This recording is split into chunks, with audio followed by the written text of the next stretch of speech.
Okay. We'll have a moment of silent meditation and pledge to the flag.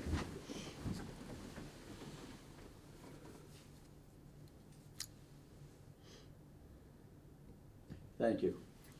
I pledge allegiance to the flag of the United States of America and to the republic for which it stands, one nation, under God, indivisible, with liberty and justice for all. Good morning, all three county commissioners here. I would open up comments from the public, but I don't see any unless Ben wants to say something, which he is more than willing to write about. Okay, Ben isn't, so therefore, we're going to go to new business. Consider approval of the fiscal year 2023 county budget. Do I have a motion and then discussion? Motion to approve the budget as presented. Second. Properly moved in second. Let's try and explain to the public what's going to happen. Very excited about this. Do you want to do your official summary? Yeah. Okay, the proposed levy rates for taxes in Monongalia County is 11.00 for Class 1, 22.00 Class 2, and 44.00 Class 3 and 4. That will be providing $18,912,192 in property tax receipts for general county operations. That amount, in addition to other general receipts, provided a current proposed budget of $41,795,661. Last year, the general county fund budget was estimated at $39,292,159 before the actual carryover was realized. Other receipts include income from the estimated carryover balance, grants, hotel taxes, property transfer taxes, interest, reimbursements, and other miscellaneous receipts. Federal grants estimated at $404,961 and state grants of $200,008 are estimated to pass through the annual budget on a reimbursement basis. Revenue recap, beginning balance, we're estimating $13,500,000. Taxes, $20,677,192. Other taxes, $3,300,000. $3,300,500. Sorry. Oh, gosh. Sorry. License and permits, $5,200. Intergovernmental, $1,242,969. Charges for services, $937,300. Interest earned, $30,000. Miscellaneous, $2,102,500. For an estimated income of $41,795,661. Proposed general county fund budget includes funding for the operation and maintenance of county park facilities, Chestnut Ridge Park, Camp Muffley, and Basin-Dixon Historical Park.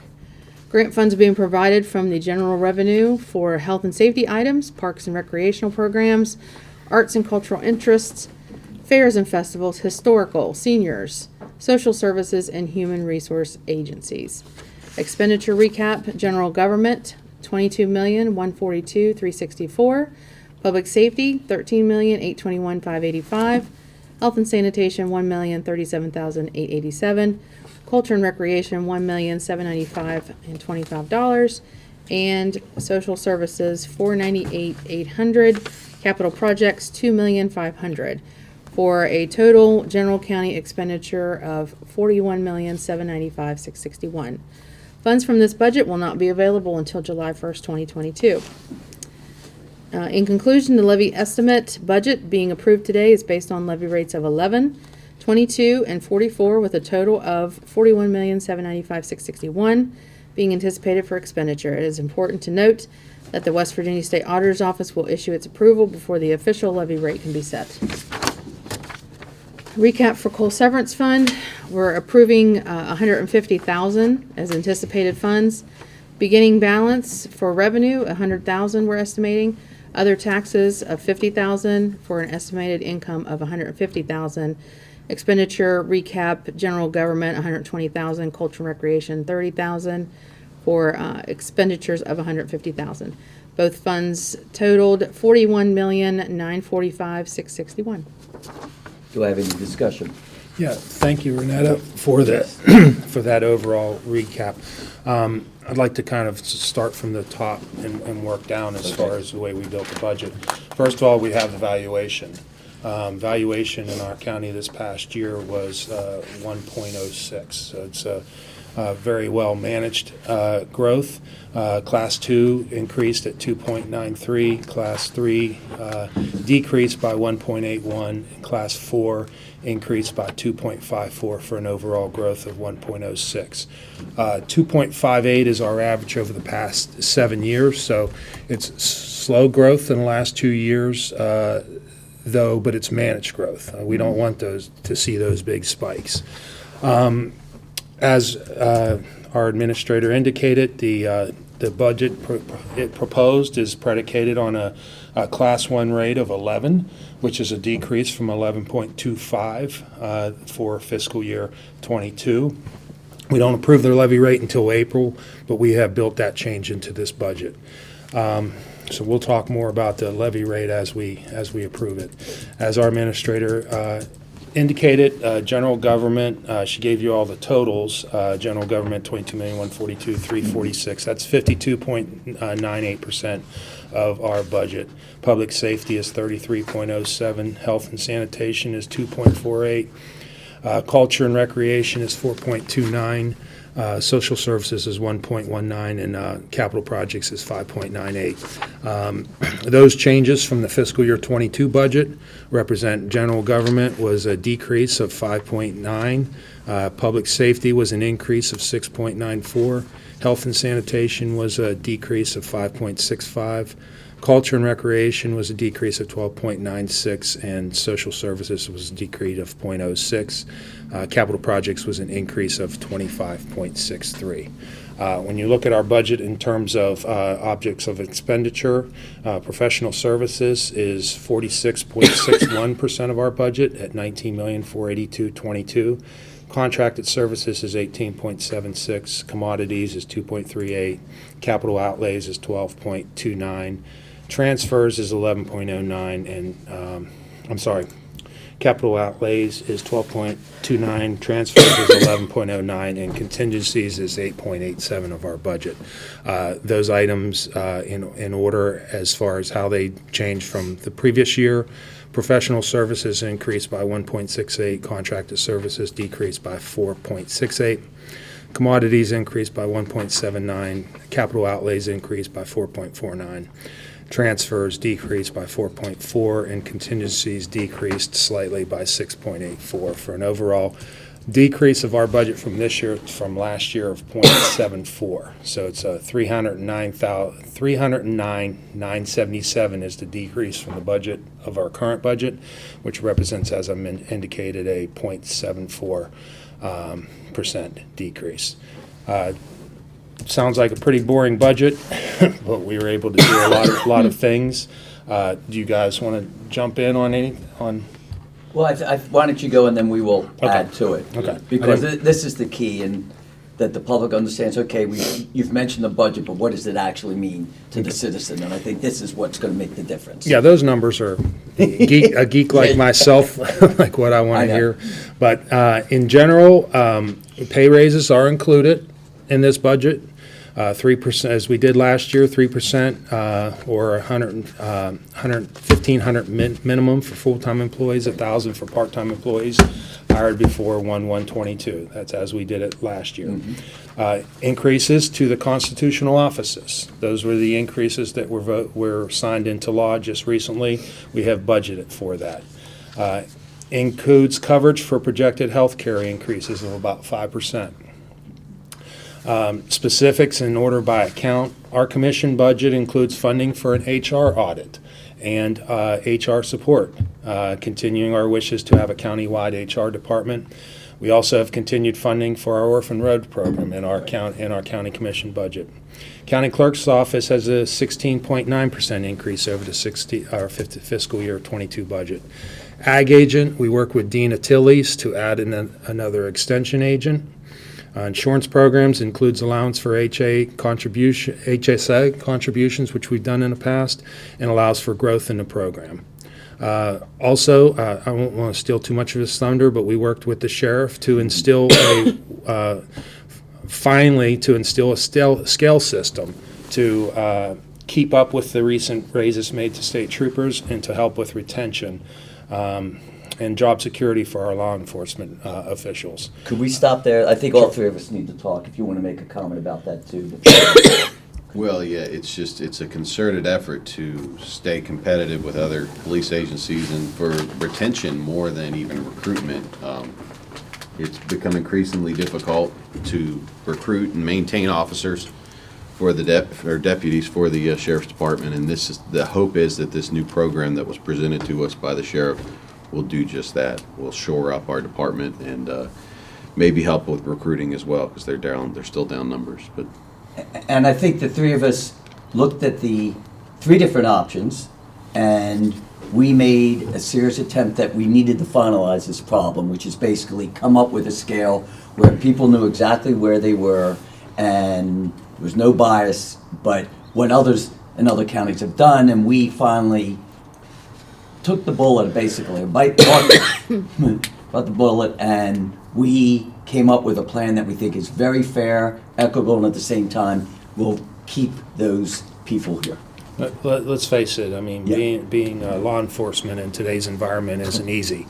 It's a tough job. Same thing with our EMS. I mean, we had an EMS person that was stabbed, and as Right. we'll talk more, we have concerted effort to help our EMS services in Mon County. But, I have nothing but respect for our law enforcement officers.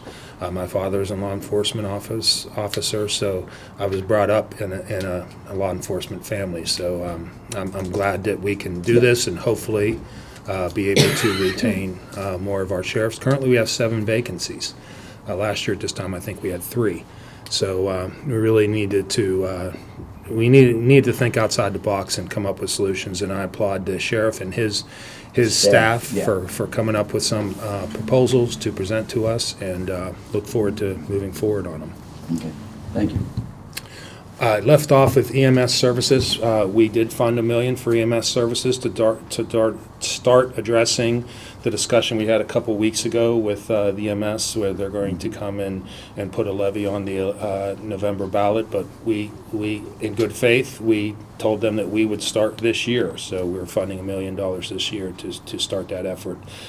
We've continued our commitment to the Aquatic Track Center, our community participation commitment, and we've also will be in the second year of our agreement to fund the Commissioner Bloom's mini swimmers program. We also will continue our CVV grant for this year. So we've made sure that we've put money in there for that grant to continue, which has been very successful. We increased our funding for MAP. Last year our funding was $120,000. This year it's $150,000. And when you look at everything that MAP's got going on, I mean, I have a small list here. There's the Richwood project, the Harmony Grove Morgantown Industrial Park Economic Development Project. There's the State Economic Development Project with the Ascend program.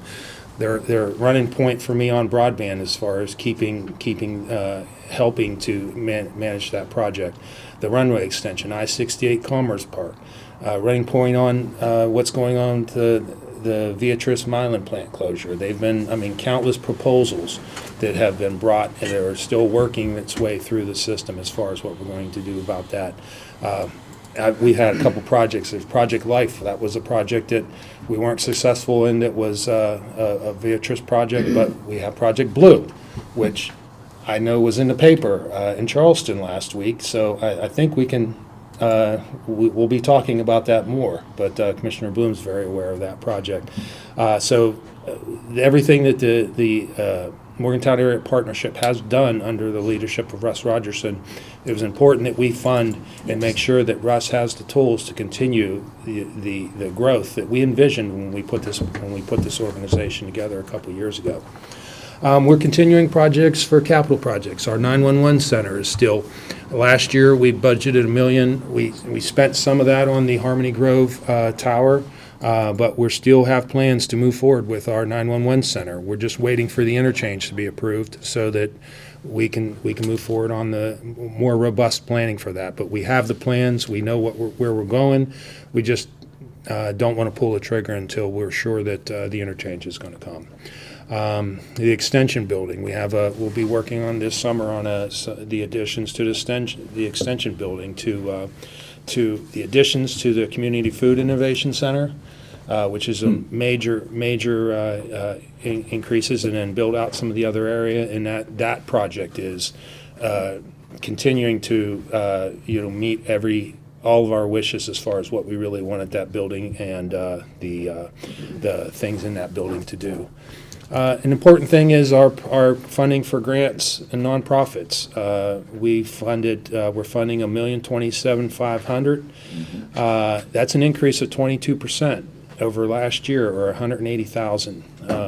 So we're continuing to, work with our nonprofits and fund the vital projects that they do for our community. So that's very important to us. So and we're still able to fund over 74% of the request.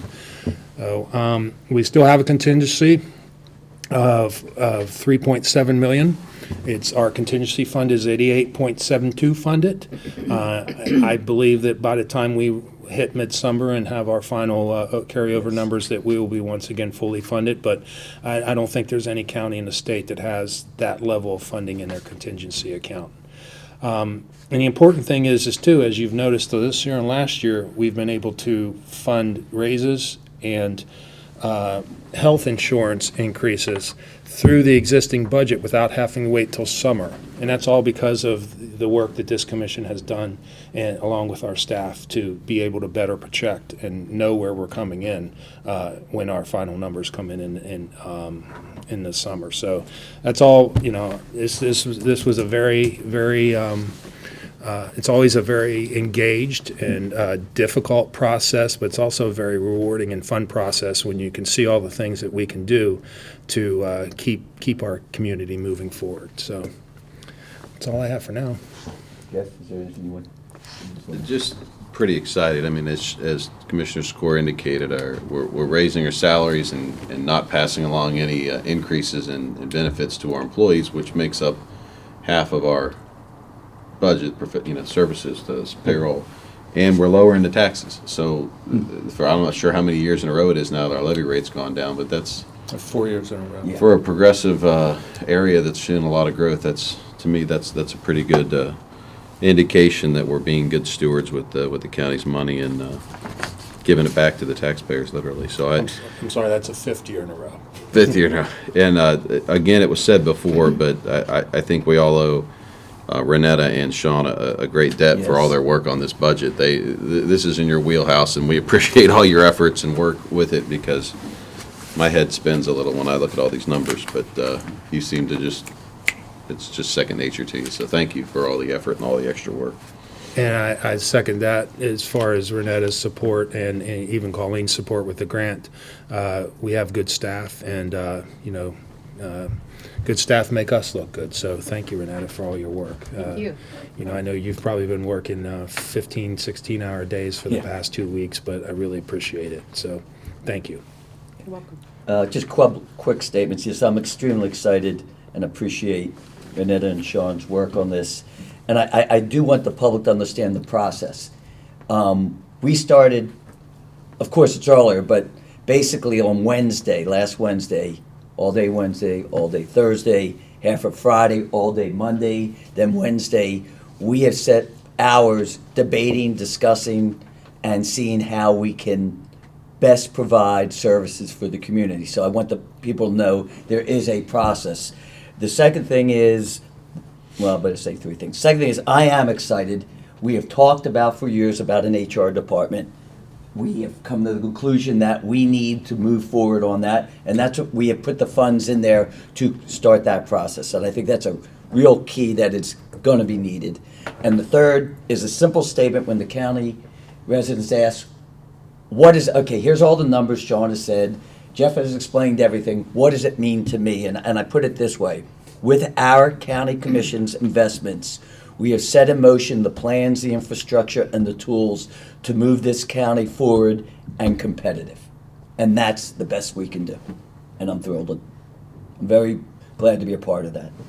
Well, and as Tom says, we do discuss, we do debate, but we are engaged. Yes. And that's one thing, is we don't always agree, but we try to find consensus in everything we do. And that's why this, as long as I've been on commission, I think we've had 6 votes that we weren't unanimous. And Jeff, since you've been on commission, I don't think we've had one, right? We have one. One. Oh, we have had one. Yeah, we have one. So My one no vote. we're keeping up that pace, but Yes. we do not always agree. No. But we agree to respect each other's opinion, and we agree to try to always meet halfway and try to always find compromise. And I think that's what works. So. Okay. Since it's properly been moved in second, all those in favor say aye. Aye. Aye. Fantastic. Do I have a motion to adjourn? So moved. Second. We be gone. I was afraid that, I didn't know if there was something else we needed. Okay.